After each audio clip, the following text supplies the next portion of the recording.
Look at the short sutta. This is the next one. SD 47.13, Achayika Sutta. The discourse on the urgent. So it's called obviously Achayika means urgent. A 3.91. Now if you look at the number there is 3, so you know probably there are 3 items to learn there. The theme is the urgency of the 3 trainings. Okay, the 3 trainings are in Sila, Samadhi, Panya. Training in moral virtue, training in the mind, and then training in wisdom. Okay, so basically we start by preparing our body and speech so that this body and speech are in harmony with the Dhamma, and it helps us, it leads to Samadhi, to concentration, which refers to meditation. And both moral virtue and mental concentration are the basis for wisdom, of the understanding of impermanence, suffering, and non-self. All right? Achayika Sutta, the discourse on the urgent, A 3.91, page 129, is that correct? 1 to 9. Yeah? The farmer's 3 urgent tasks. So here the Buddha compares something very familiar to the people, how a farmer works in northern India, and how we should practice the Dhamma. Bhikshus, there are these 3 urgent tasks of a house lord farmer, or you can translate as plowman if you like. What are the 3? Here, Bhikshus, a house lord farmer quickly gets his field well plowed and well harnessed. Okay, so well harrowed. So plowing, harrowing. In other words, preparing the place to plant the seeds. Notice there is this adverb, quickly. Because if it goes too slow, then the seasons will run out. Having quickly got that field well plowed and well harrowed, he then quickly sows the seeds. Right? So normally they'll poke a hole and then drop a few seeds, okay? And then cover the hole. That's number 2, right? Sowing. Number 3, having quickly sowed the seeds, he then quickly irrigates the field, then drains it. Right? So here he doesn't, in this case it's not rice, so it waters the field and then drains it away. So just enough water, in other words.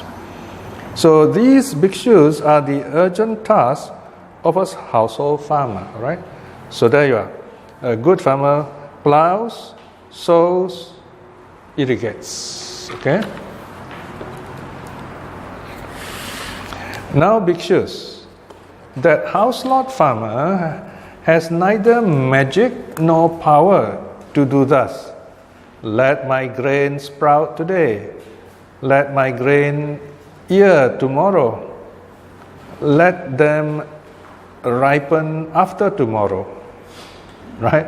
So the Buddha said the farmer doesn't have the power of magic. He can't do this. He cannot say, all he can do is plow the field, sow the seeds and irrigate it. Right? No matter what prayer uses, he won't work. Section 5. But in due time, bhikshus, when the seasons change, the house lord farmer's grain will sprout and ear and ripen. Right? So these are the stages of growing now. So here, of course, all the audience will say, yeah, we know that, all right? So the Buddha said, okay, this is true, right? They accept it. Then the Buddha will say, okay, the Dhamma training also is like that. So this is the second part now. So this is a mirror sutta. You have section A is reflected section B. Amongst 3 urgent tasks. Section 6. Even so, bhikshus, there are these 3 urgent tasks for a monk or for a practitioner, for us. No? What are the 3? The undertaking of the higher moral training. All right? Okay, this basically means keeping the precepts. Right? But there is the word higher here, Adi Sila. So here, because Buddha is talking to the monks, so for the monks it means you got to keep all those rules given to the monks, and the purpose is to lead to meditation. For lay people, we should at least keep the 5 precepts properly, and the purpose of it is so that our minds will be peaceful. All right. Adi can also translate as in connection with. All right. Number 2, the undertaking of the higher mind training, Adi Sila Sikha Samadhana. Higher mind. Okay, so here refers to meditation. Of course, for most lay people, they don't meditate, so you can say this higher mind refers to some level of meditation. Whether you get jhana or not is not the point. The point is when you do some kind of meditation, not how long you sit, but how well you sit. Just being at peace with yourself. Even 5 minutes a day will help. It makes you feel peaceful, right? In the case of the monks, they should try their best, use the monastic conditions to attain jhanas.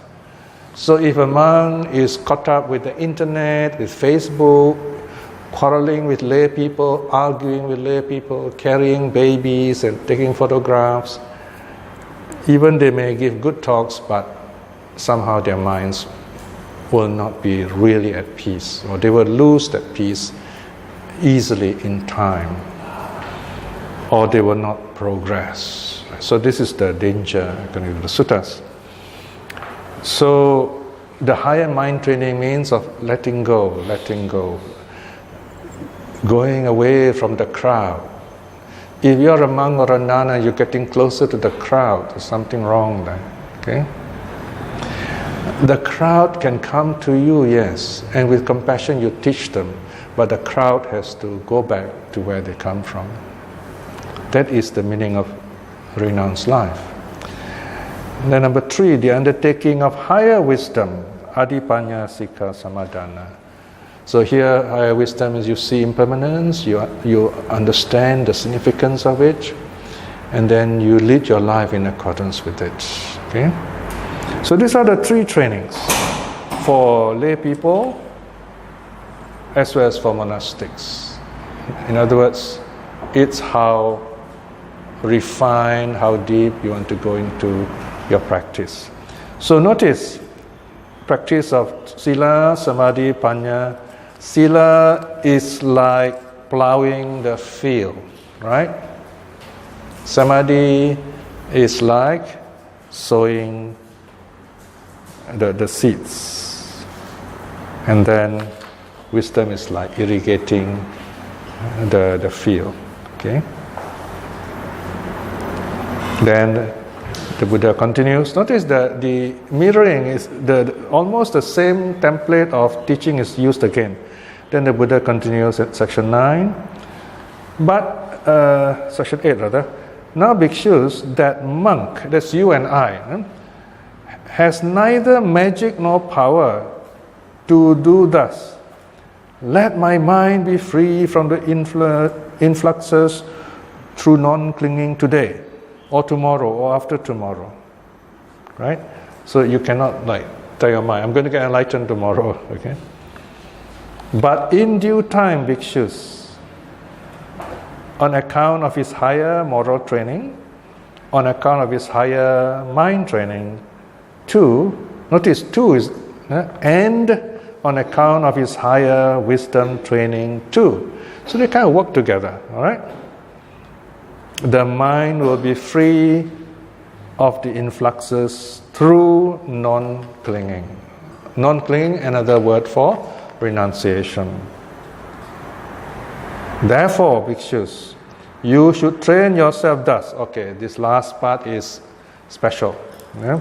This last part is unique, if you like, to the sutta. The Buddha is saying, okay, this is for the Dhamma. Therefore, bhikshus, you should train yourself thus. Keen will be our desire to undertake the higher moral training. Keen will be our desire to undertake the higher mind training. Keen will be our desire to take the higher training, the higher wisdom training. Das bhikshus, you should train yourself. So here you are. This is what the Buddha keeps telling us, proactive. You have to show this keenness. This is a teaching on diligence, by the way, apamada. Okay? So this keenness, this putting in energy, this joy in doing it, is what will bring you awakening. All right? So this is the sutta's thread coming down to us right from 2,500 years ago. The Acayika Sutta.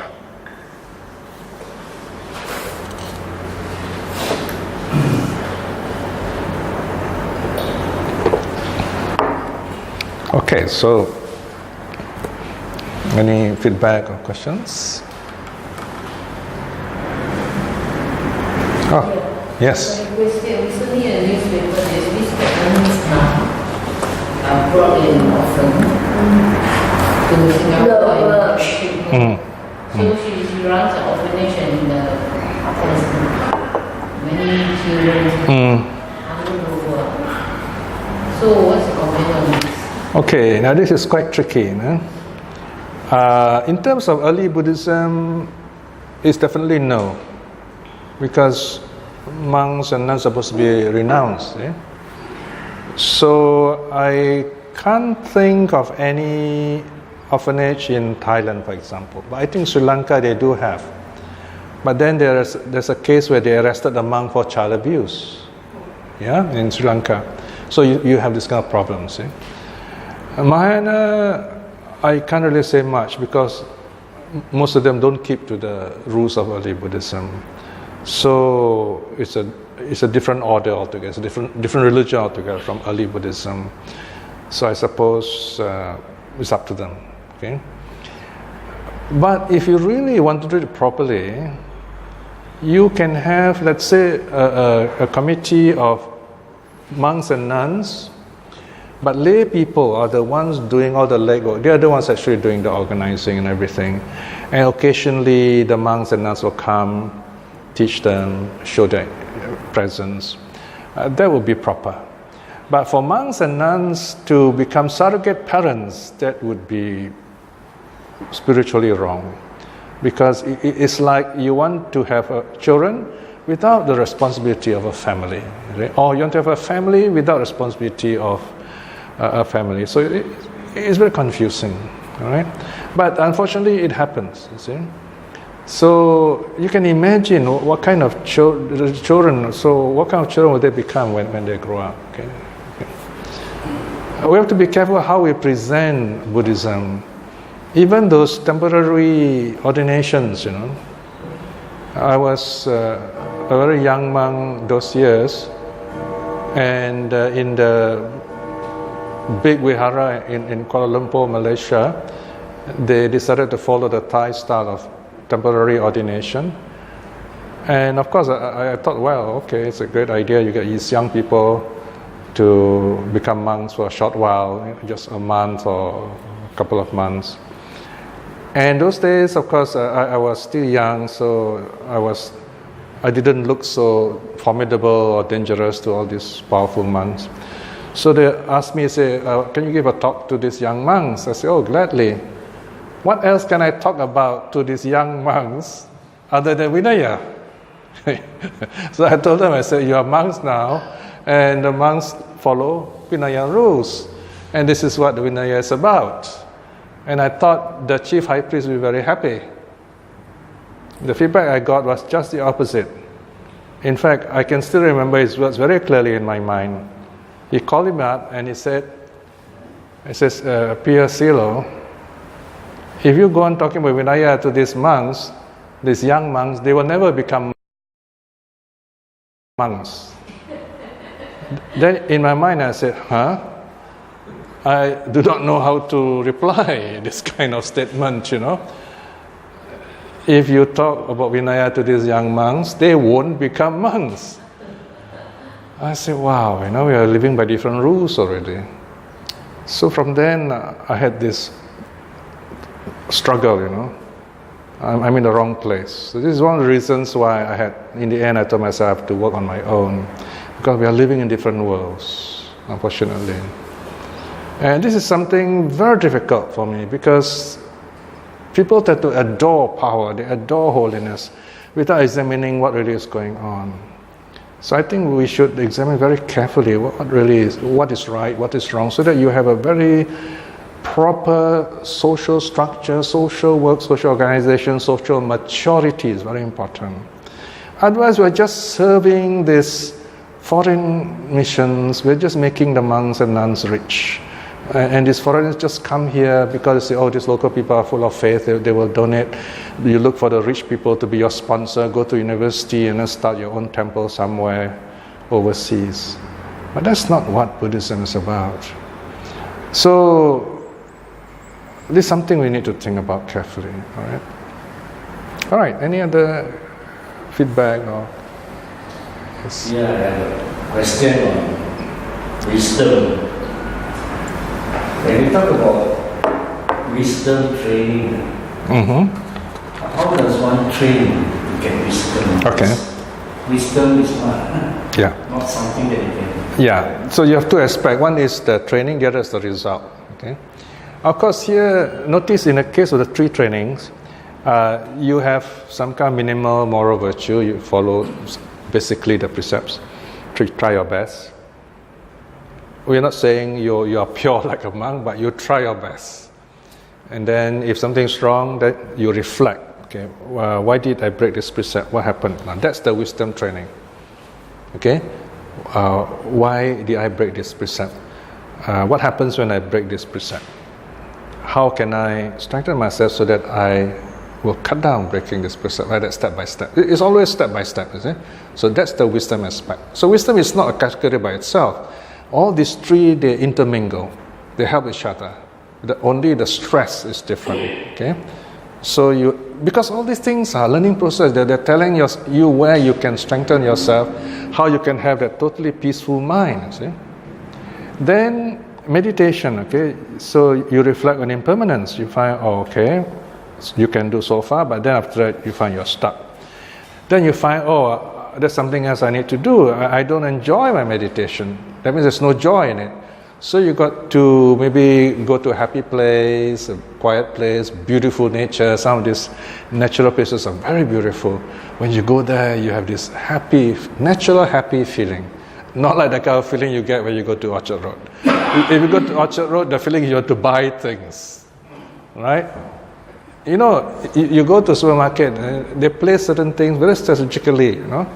Now, the other day I got caught a bit because they put some chocolates, a newly released chocolate brand, and it's very cheap. Now, I tend to get attracted to cheap things, and it's just there, waiting to pay the bill at the cashier, you know? So I just say, you paid 2 for only 2 something, so I took 2 and then I paid for it. Then I went home. Then I thought myself, why did I buy these chocolates? Because I'm not going to eat them. So you can get caught in this kind of thing in the wrong environment. Whereas if you go to a very happy place, it's so peaceful, you just want to sit there and feel peace. So that's another part of wisdom, of choosing the right environment so that you can meditate. Right? So it's a kind of strategy. It's a kind of making the right moves, and then wisdom itself. The problem is that maybe 8 out of 10 people do not use any strategy. True. So they yes. just go for the common. Let me give you an example. I think about 6 months ago, the newspaper highlighted one case. This man was suffering from terminal cancer, and they told him he had something like 2-3 months to live. Then he said, I want to get married. So the hospital arranged for his fiancée or whatever. How old is he? To get married in the hospital. How old was he? Yeah, so they got married in the hospital. How old was he? Sorry? The age. How old?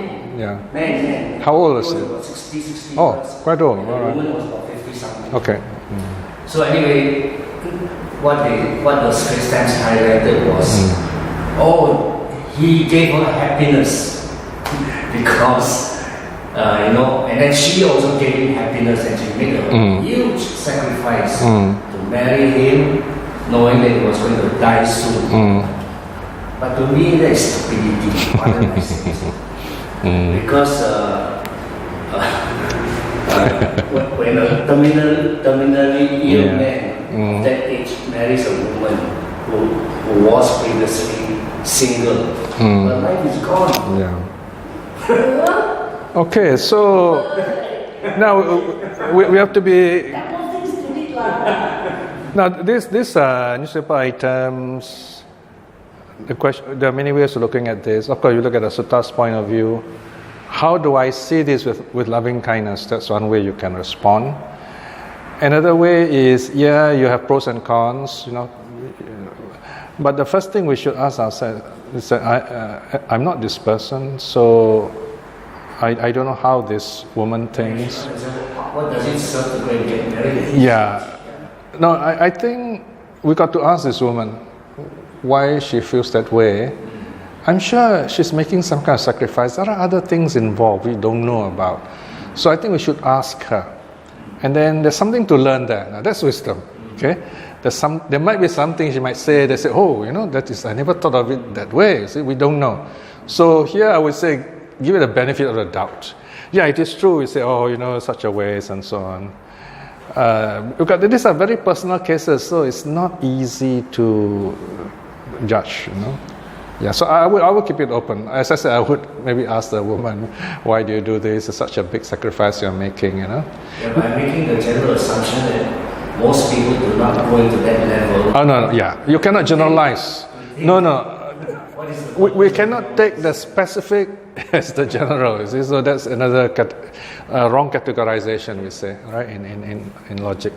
May I go back here to Chaki's question just now about what is wisdom or how to get wisdom. Must wisdom therefore involve some of the meditation to get to wisdom? Ideally, yes. But in practical terms, you go where you are. You go from where you are. For example, there are lay people who can meditate. Then they have to practice mindfulness. See, mindfulness, you don't need deep meditation. Mindfulness is you tell yourself, whenever something happens, you tell yourself, all this is impermanent. Right? That's another way of saying, don't think too much about it, let it go, So another way is reflect on the impermanence of it. Right? So that's one way. So basically, there are many ways of saying it, but remember, this is impermanent. First level. Second is you ask yourself, what does it mean when I say something's impermanent? It's not an excuse, because you say, impermanent, then you take as an excuse, and then it is, there's no point to it, you see. The fact that it's impermanent means the effect of this current problem may not last, have to be gone, you see. Now, you did a mistake, the boss will scold you, now he'll forget about it, all right? But then you might repeat it, you see. So second truth is, it may repeat itself, it may come back. So second lesson is, how do I prepare myself so that it doesn't return? So that's the second lesson of impermanence, you see. So it goes on like that, on a simple level, right?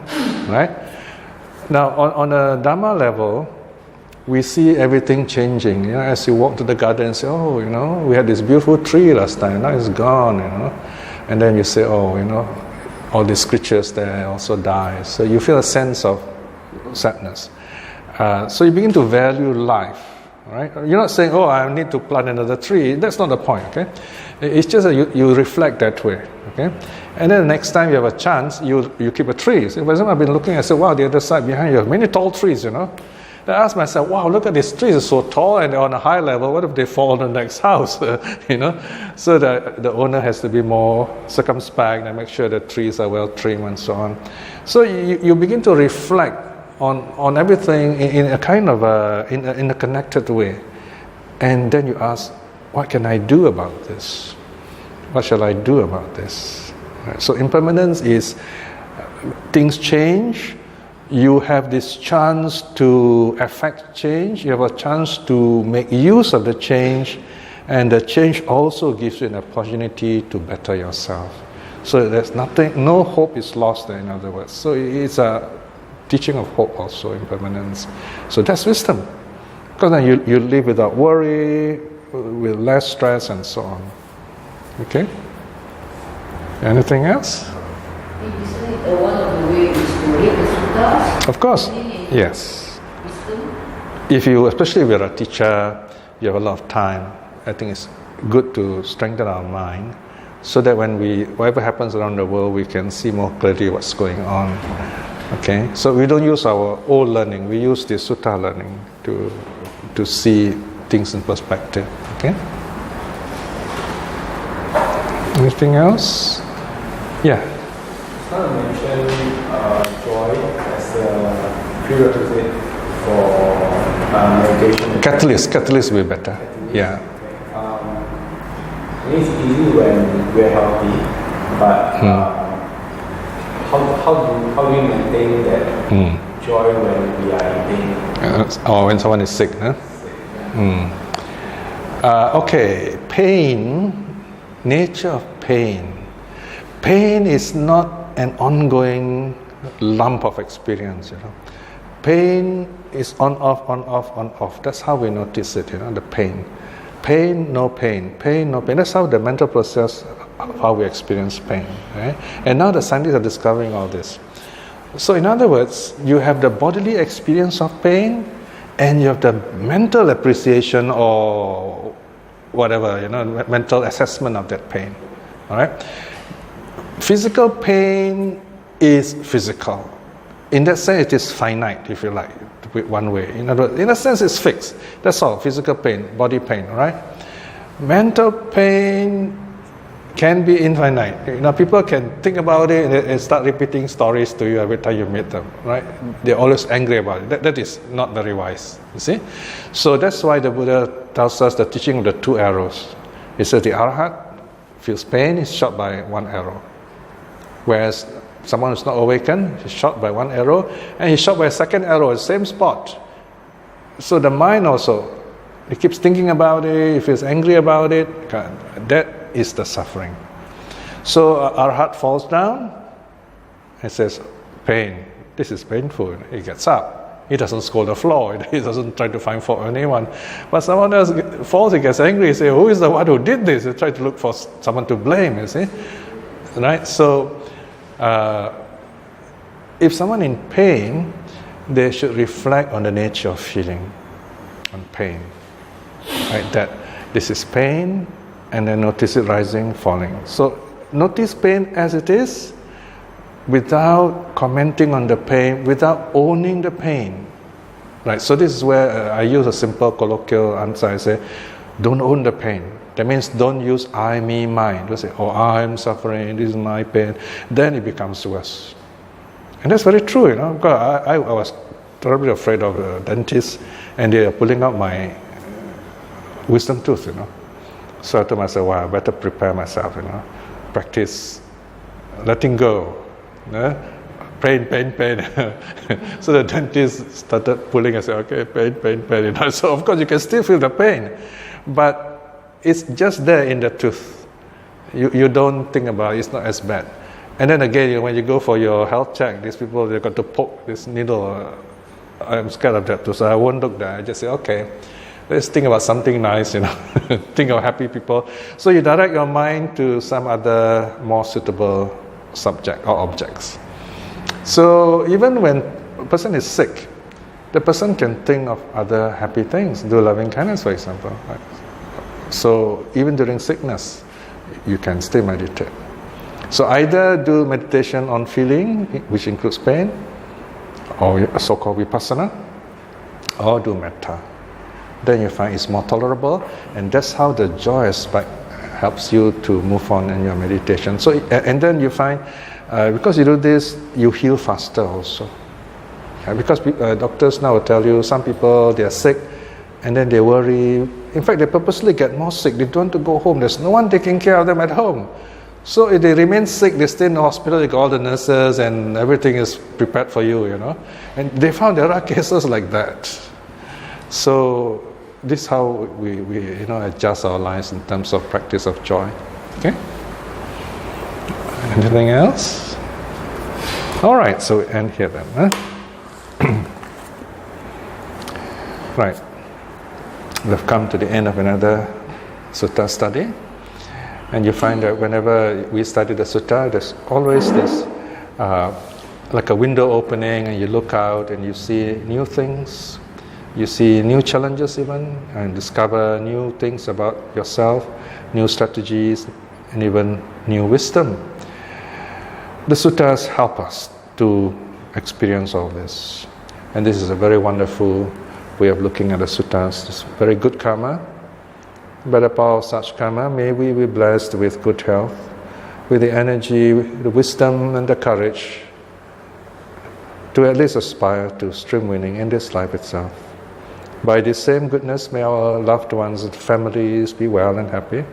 May all the people working and living here who come here to be well and happy and wise in the Dhamma. May those who are practicing the Dhamma to win their fruit of the path in this life itself. May those who are lost and have difficulty see the true teaching in this life itself too. May all beings be well and happy. Sadhu, sadhu, sadhu.